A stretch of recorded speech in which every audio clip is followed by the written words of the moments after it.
Hello everyone. I hope guys you all are doing great. Welcome to my YouTube channel English Ocean Hub. My name is Anju Dwivedi. Guys आज मेरे पास में है 50 advanced English phrases with example. Yes guys, example English और हिंदी दोनों में है. तो ये बहुत ही क्रूशियल होने वाला है वीडियो आप लोगों के लिए, क्योंकि अगर ये phrases आप यूज करेंगे तो बहुत ही फ्लुएंट साउंड करेंगे. तो चलिए स्टार्ट करते हैं गाइस आज का video. First phrase is by the way. By the way का मतलब होता है वैसे. वैसे बाय द वे. एग्जांपल देखिए.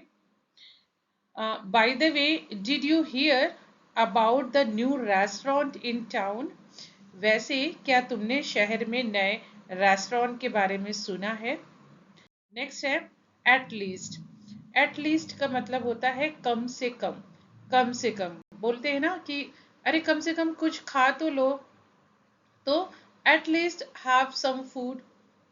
Eight least. एग्जाम्पल देखिए. You should at least try before giving up. Giving up का यहाँ पे मानना मतलब है हार मानने से. तुम्हें हार मानने से पहले कम से कम कोशिश तो करनी चाहिए. You should at least try before giving up. Next है फॉर श्योर. फॉर श्योर का मतलब होता है निश्चित रूप से, पक्का. बोलते हैं ना I will be there for sure. मैं पक्का वहां पे हूँगा निश्चित रूप से. इसका एग्जाम्पल देखिए. She will win the competition for sure. वह प्रतियोगिता निश्चित रूप से जीतेगी. तो ये है फॉर श्योर, बिल्कुल पक्का, नो डाउट. नेक्स्ट है आफ्टर ऑल. आफ्टर ऑल का मतलब है आखिरकार, मीन्स अंततः. आफ्टर ऑल के सिनोनियम जैसे कि इवेंचुअली भी होता है, फाइनली भी होता है. तो ये है आफ्टर ऑल, आखिरकार. After all he is your best friend. आखिरकार वो तुम्हारा सबसे अच्छा दोस्त है. आफ्टर. नेक्स्ट है for the time being. For the time being का मतलब होता है फिलहाल. फिलहाल फॉर द टाइम बीइंग. जैसे बोलते हैं ना कि अरे फिलहाल के लिए सब कुछ भूल जाओ. तो you just forget all those things for the time being. यहाँ पे एग्जांपल है for the time being we will stay at home. फिलहाल हम घर पर ही रहेंगे. नेक्स्ट है इवन दो. इवन दो मैंने कनेक्टर की सीरीज में भी आप लोगों को बता चुकी हूँ. इवन दो का मतलब होता है हालांकि. हालांकि. Even though. जैसे कि वो गुजराती है लेकिन बहुत अच्छी पंजाबी बोलता है, तो आप बोल सकते हैं even though he is Gujarati, he speaks well Punjab, he speaks Punjabi well. यहाँ पे एग्जाम्पल देखिए. Even though it was raining they went out for a walk. हालांकि बारिश हो रही थी वे टहलने गए. नेक्स्ट है इवन इफ. इवन इफ का मतलब होता है भले ही. भले ही. Even if. I will support you even if no one else does. मैं तुम्हारा साथ दूंगा भले ही कोई और ना दे. तो इवन इफ. नेक्स्ट है नेवर माइंड. नेवर माइंड का मतलब होता है कोई बात नहीं. कोई बात नहीं.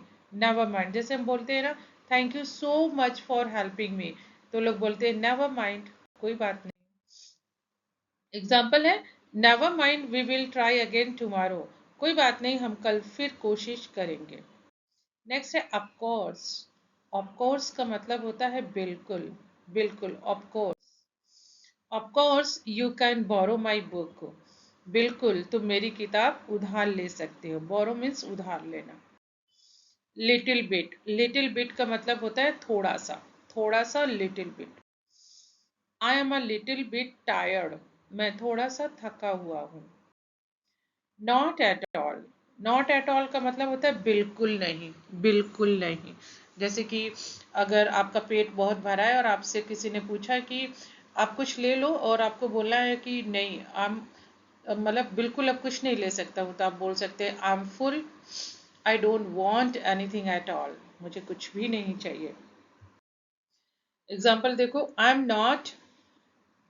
Not at all interested in this movie. मुझे इस फिल्म में बिल्कुल भी कोई दिलचस्पी नहीं है. Not at all. What else. What else का मतलब होता है और क्या, what else. I bought vegetable, what else do we need. मैंने सब्जियां खरीदी हैं और क्या चाहिए. आजिफ का मतलब होता है मानो, मानो या जैसे कि या मानो. He behaves as if he knows everything. वो ऐसे व्यवहार करता है मानो उसे सब कुछ पता हो. जैसे कि आपको बोलना है कि वो ऐसे बोल रहा था जैसे उसे कुछ पता ही नहीं है. तो he was talking as if he didn't know anything. No matter what. No matter what का मतलब होता है चाहे कुछ भी हो. नो मैटर वॉट, चाहे कुछ भी हो. I will support you no matter what. मैं तुम्हारा साथ दूंगा चाहे जो भी हो. No matter what. as soon as means जैसे ही. as soon as. Call me as soon as you reach home. जैसे ही तुम घर पहुंचो मुझे कॉल करना. as well as के साथ साथ. जैसे हम बोलते हैं ना कि वो पढ़ाई भी करता है और पार्ट टाइम जॉब भी करता है. तो he studies as well as he work part time job. She is good at dancing as well as singing. वो नृत्य के साथ साथ गाने में भी अच्छी है. नेक्स्ट है सूनर और लेटर. सूनर और लेटर का मतलब होता है देर सवेर कभी ना कभी, एक ना एक दिन. सूनर और लेटर. सूनर और later the truth will come out. देर सवेर सच सामने आ ही जाएगा, मतलब कभी ना कभी सच सामने आ ही जाएगा. नेक्स्ट है वंस इन अ वाइल.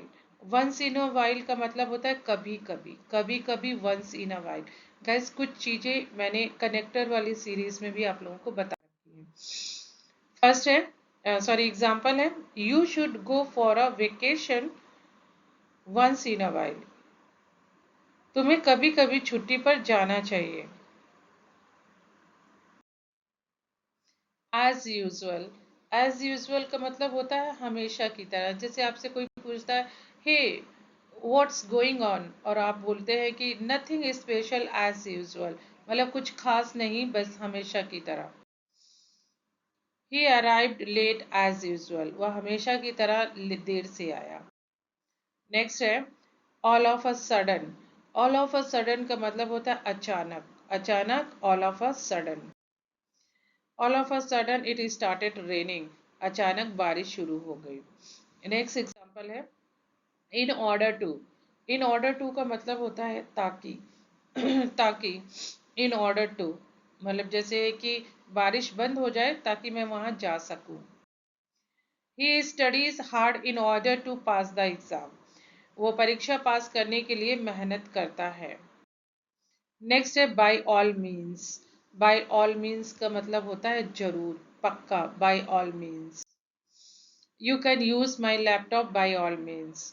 तुम निश्चित रूप से मेरा लैपटॉप इस्तेमाल कर सकते हो, मतलब फॉर श्योर वाला आपको फील आएगा यहाँ पे बाय ऑल मीन्स का. At the same time. At the same time का मतलब होता है एक ही समय पर. एक ही समय पे at the same time. You can't you can't do two things at the same time. तुम एक ही समय पर दो काम नहीं कर सकते. Look forward to.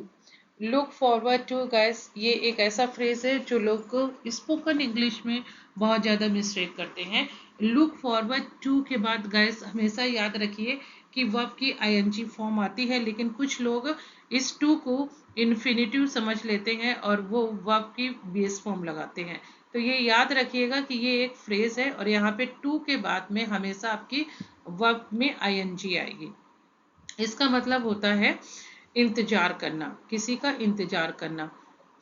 जैसे I look forward to meeting you. अब यहाँ पे देखिए मीट की आईएनजी फॉर्म मीटिंग यूज हुई है. ठीक है, अब इसको ऐसे नहीं बोल सकते I look forward to meet you. नहीं, ये गलत हो जाएगा ग्रामेटिकली. मैं तुमसे मिलने का इंतजार कर रहा हूँ.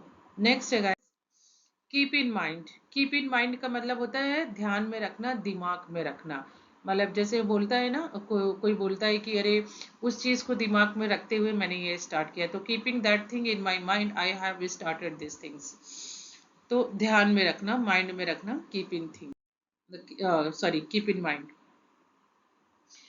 Keep in mind that honesty is important, या ध्यान रखना कि ईमानदारी महत्वपूर्ण है।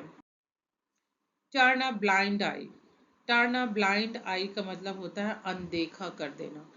जैसे कि टर्न अ डेफ ईयर होता है ना, मतलब अनसुना कर देना, वैसे ही होता है टर्न अ ब्लाइंड आई, अनदेखा करना।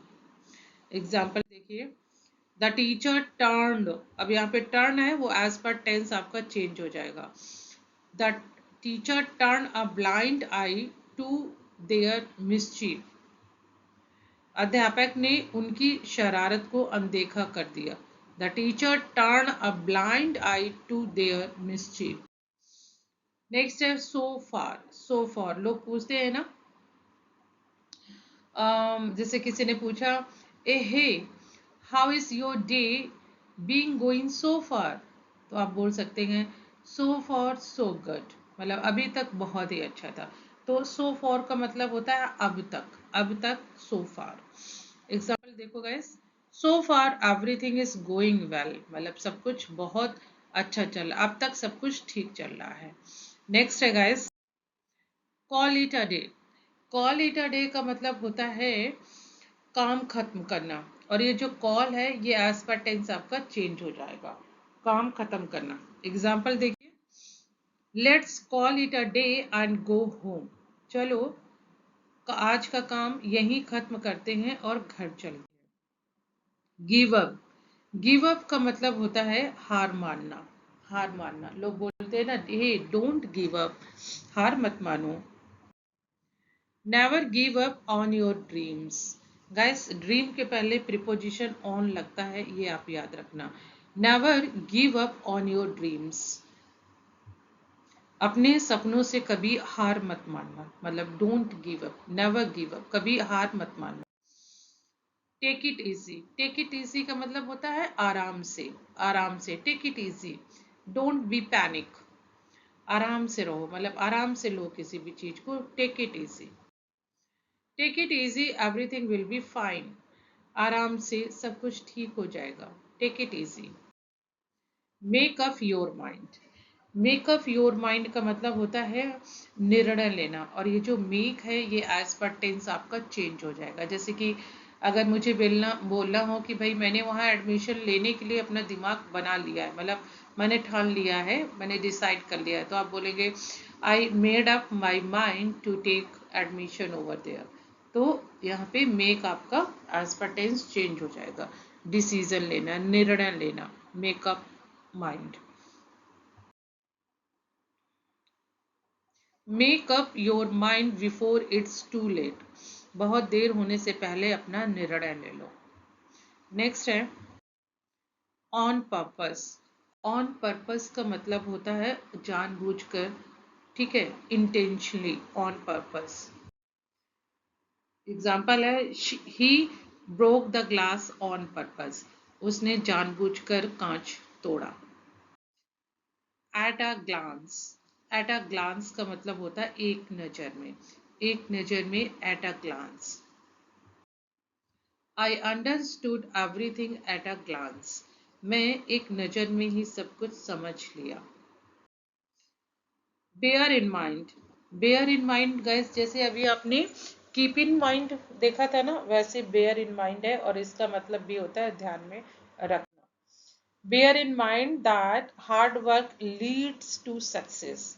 ध्यान में रखना कि मेहनत से ही सफलता मिलती है।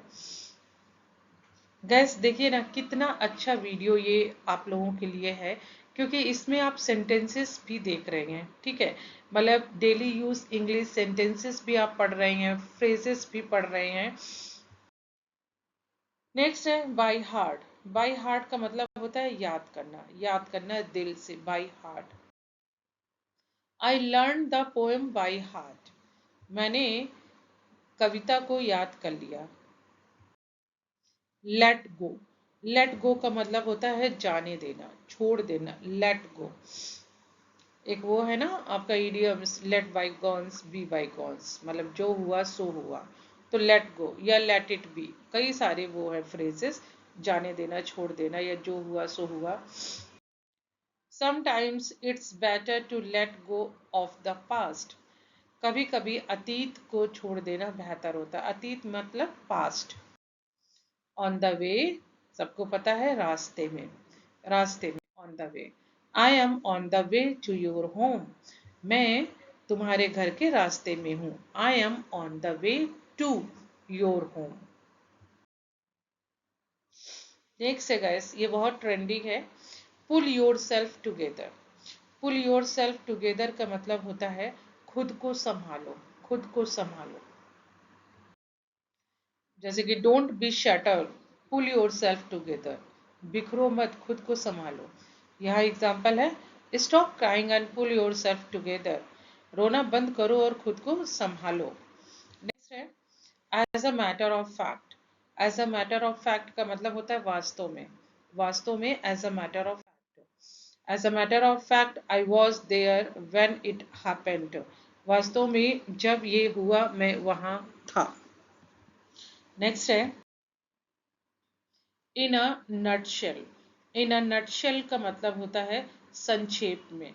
जैसे वो बोलते हैं ना, please introduce your self in a nutshell, आप अपने आप को संक्षेप में इंट्रोड्यूस करो, मतलब परिचित, अपना परिचय दो।